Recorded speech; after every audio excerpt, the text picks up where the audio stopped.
طرح پھولوں کے بوٹوں کو پانی دیا تو پھول کھل گئے، کھیت کو پانی دیا تو کھیتی مل گئی، درختوں کو پانی دیا تو پھل مل گئے، اسی طرح وہاں پانی لگتا ہے۔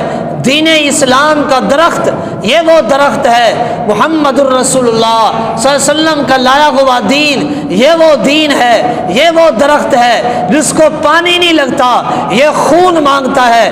جب اس کی جڑوں میں کوئی قوم، کوئی علاقے والے، کوئی بستی والے، کسی بھی زبان والے اپنی گردنوں کا، اپنے جوانوں کا، اپنی قوم کا خون دیتے ہیں، خدا کی قسم اللہ اس قوم کے اندر محمد کا کلمہ زندہ کر دیا کرتا ہے۔ یہ درخت خون مانگتا ہے۔ ہاں، تاریخ کا پڑھ کے مطالعہ کیجئے، بڑی بڑی ہستی دنیا میں آئی ہے جنہوں نے اپنا خون تک دے دیا، خون کا آخری قطرہ تک بھی میرے محمد کے کلمے کو دے دیا۔ ایک دو نہیں، لاکھوں اربوں کھربوں مسلمان ایک ایک وقت میں ذبح ہو گئے میرے محمد کے کلمے کے لیے، دین اسلام کے لیے، قرآن اور شریعت کے لیے اپنی گردنوں کو ذبح کر دیا۔ ہائے ہائے، میدان جنگ میں ایک عورت آتی ہے معصوم بچہ لے کر کے، کہتی یا رسول اللہ میرا بچہ لے جائیے۔ اللہ کے نبی فرماتے اے خاتون اس یہ بچہ کیا کرے گا؟ کہتی یا رسول اللہ یہ کر تو کچھ نہیں سکتا، لیکن جب آپ کی طرف تیر آ جائے، آپ کی طرف تلوار کا وار آئے، آپ کی طرف نیزے کا وار آئے، یا رسول اللہ میرے بچے کو آگے کر دینا، میرا بچہ کٹ جائے محمد کو کچھ نہ ہو۔ یوں قربانیاں دی گئی ہیں تو دین پھیلا ہے۔ اور میں بڑی وضاحت کے ساتھ عرض کر دینا چاہتا ہوں،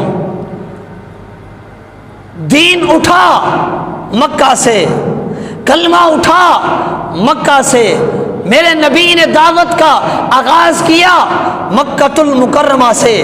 اور یاد رکھیے گا جن دو شہروں میں میرے آقا کے قدم لگے، ایک مکہ ہے ایک مدینہ ہے، خدا کی قسم رب ذوالجلال نے دونوں شہروں کی قسم قرآن میں اٹھائی، فرمایا لا اقسم بہذا البلد، مجھے مکہ کی قسم، والتین والزیتون وطور سینین وہذا البلد الامین، فرمایا مجھے مکہ کی قسم، مجھے پیارے محمد تیرے مدینہ کی قسم ہے۔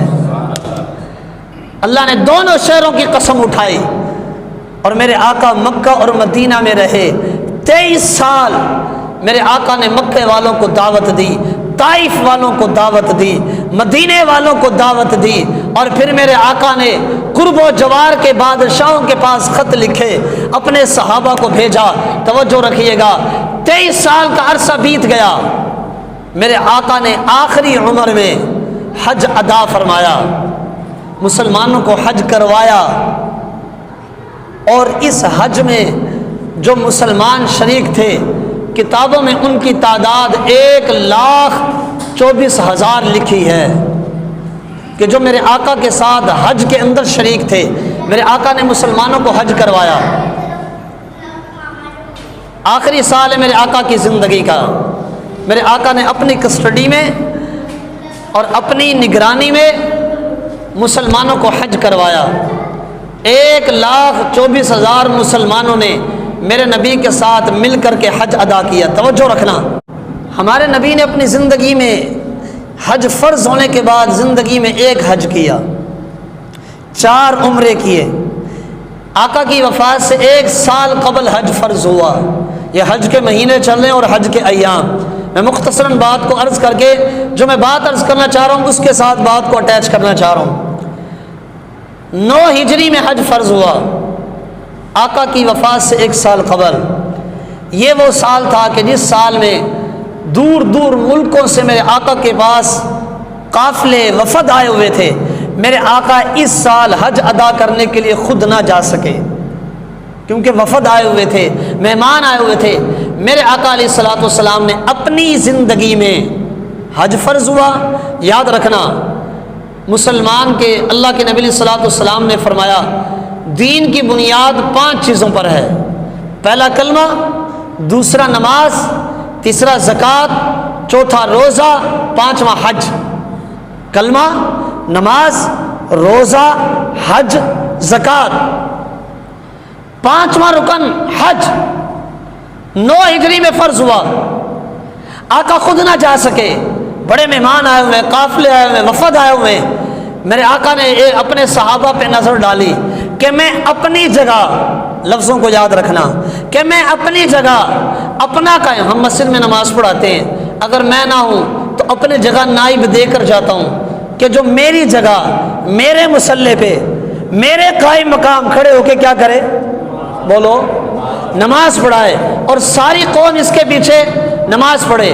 آپ مجھے بتانا، جو میرا احترام ہے وہی میرے نائب کا، جو میرا احترام ہے وہی میرے قائم مقام کا، جو لوگ میری بات مانتے ہیں وہی ان پر لازم ہے کہ وہ میرے نائب کی بھی بات مانے۔ میرے آقا خود حج کرنے نہیں گئے، وفات سے 1 سال قبل کا واقعہ، کائنات کی ہر تاریخ کی کتاب اٹھاؤ، ہر سیرت کی کتاب اٹھاؤ، ہر حدیث کی کتاب اٹھاؤ، ہر تفسیر کی کتاب اٹھاؤ، ہر فقہ کی کتاب اٹھاؤ، کائنات کی ہر کتاب میں دیوبندی کی کتاب اٹھا، بریلوی کی کتاب اٹھا، اہل حدیث کی کتاب اٹھا، شیعہ کی کتاب اٹھا، دنیا کے کسی فقہ کی کتاب اٹھا، میرا دعویٰ یہ ہے ہر کتاب میں ایک ہی جملہ ملے گا، ایک ہی بات ملے گی، ایک ہی لفظ ملے گا، ایک ہی سطر ملے گی، ایک ہی گفتگو ملے گی، ایک ہی قول ملے گا، ایک ہی لفظ ملے گا۔ لفظ یہ تھا کہ میرے آقا نے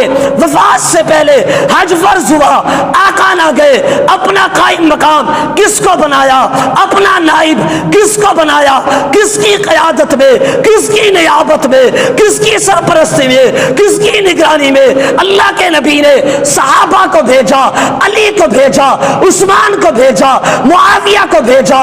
میرے آقا نے تمام صحابہ کو بھیجا کہ جاؤ، میں نہیں جاتا، یہ جائے گا، تمہیں حج کروائے گا۔ رب کعبہ کی قسم ہے، ہر کتاب پکار کے بتاتی ہے اگر آقا نے اپنی زندگی میں اپنا نائب، اپنا قائم مقام، اپنی جگہ بنا کر بھیجا ہے تو سنو کائنات کے لوگوں، ببانگے دول کہتا ہوں، اللہ کے نبی نے اپنی جگہ بھیجا تو میرے ابو بکر کو بھیجا ہے۔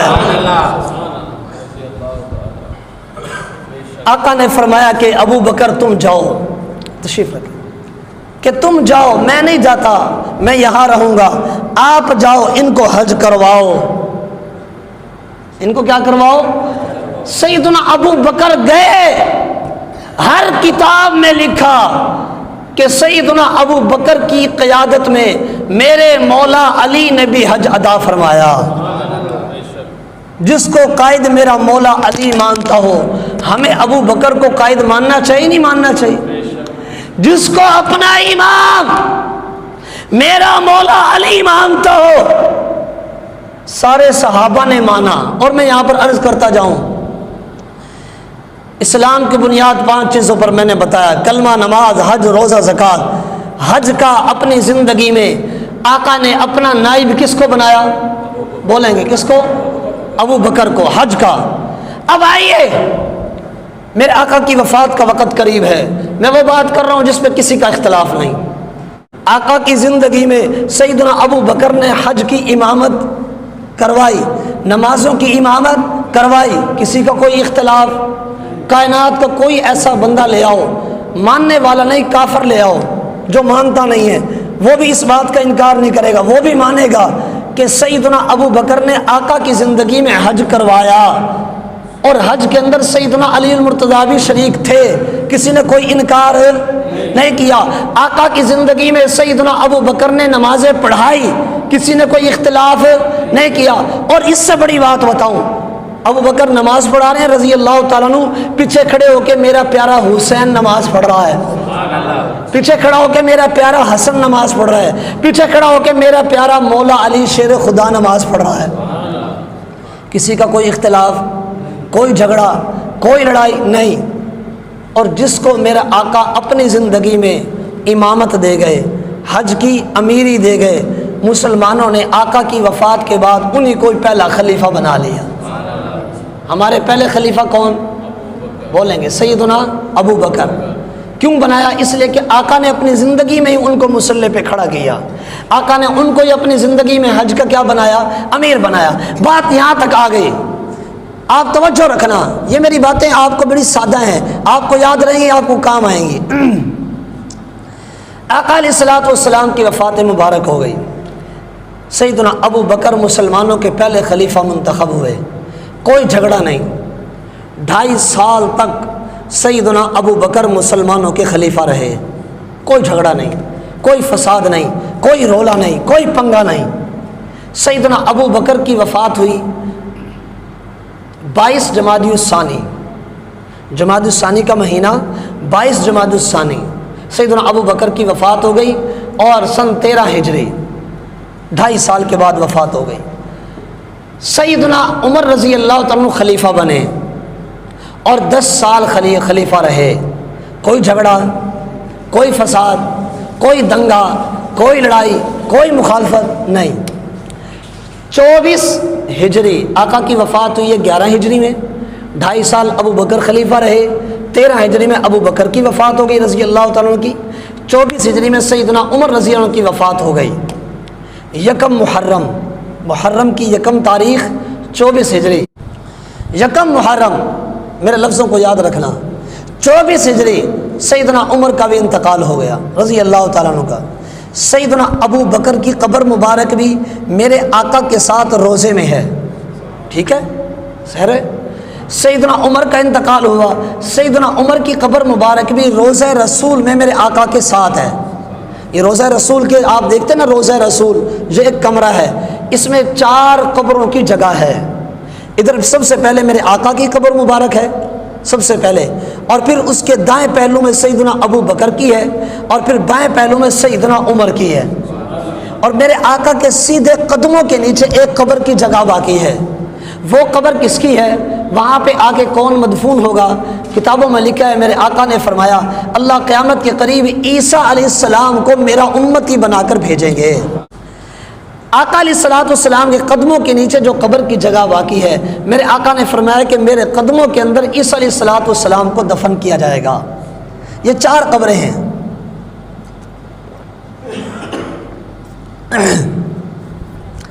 24 ہجری یکم محرم سیدنا عمر کا انتقال ہو گیا، آقا کے روزے کے اندر مدفون ہو گئے۔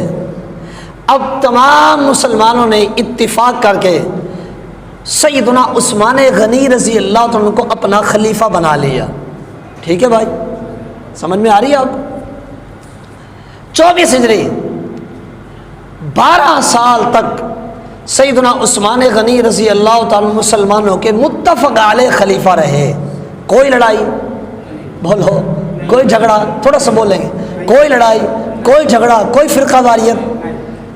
میرے آقا کی وفات کے 25 سال کے بعد سیدنا عثمان غنی رضی اللہ تعالیٰ عنہ کو، میری طرف توجہ رکھیں گے آپ، میری طرف توجہ رکھیں گے، جو یہ باتیں عرض کر رہا ہوں یہ ہزاروں کتابوں کا خلاصہ ہے، آپ ان کو یاد رکھیں گے، آپ کے کام آئیں گے۔ سیدنا عثمان غنی رضی اللہ تعالیٰ کو مدینہ کے اندر 40 دن تک پانی کھانا بند کر کے ظالموں نے دردناک طریقے سے شہید کر دیا۔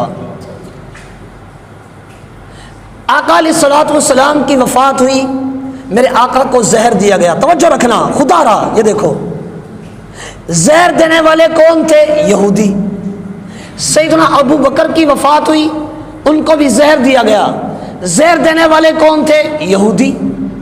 سیدنا عمر کی وفات ہوئی، ان کو خنجر مارا گیا، ان کو شہید کرنے والے کون تھے؟ یہودی النسل ایرانی۔